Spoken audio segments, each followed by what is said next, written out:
వీటి మధ్యలో నుంచినే కదా వస్తుంది షిప్పులు. ఇప్పుడు మన అండమాన్ నికోబార్ ఐలాండ్లో 1960వ సంవత్సరంలో ప్రతిపాదించారు మన సైన్యం అక్కడ మనం పెట్టుకుందామండి అని. చైనా యుద్ధంలో అది కూడా ఒక కారణం. మావో జెడాంగ్కి సీన్ అర్థమైంది ఆ రోజున. భారతదేశం మీదకి చైనా దాడికి ఎందుకు వచ్చింది అనుకుంటున్నారు? ఆ రోజుల్లో మన సైన్యముకి ఒక సజెషన్ వచ్చింది.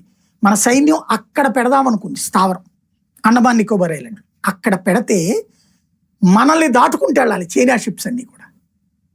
అంటే మన చేతిలో ఉంటది ఆ ప్లేస్ గ్రిప్.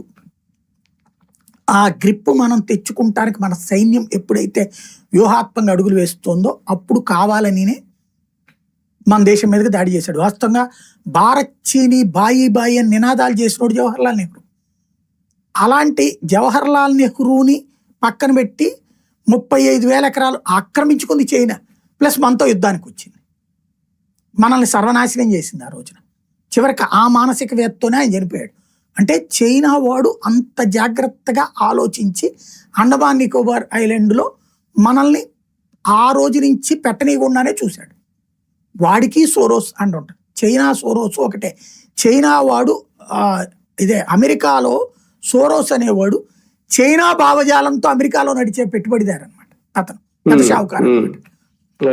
ఇప్పుడు మొన్న అండమాన్ నికోబార్ ఐలాండ్లో మనం ఒక నేవీ బేసు, అట్లాగే అక్కడ ఆయిల్ రిసోర్సెస్ ప్లస్ దాన్ని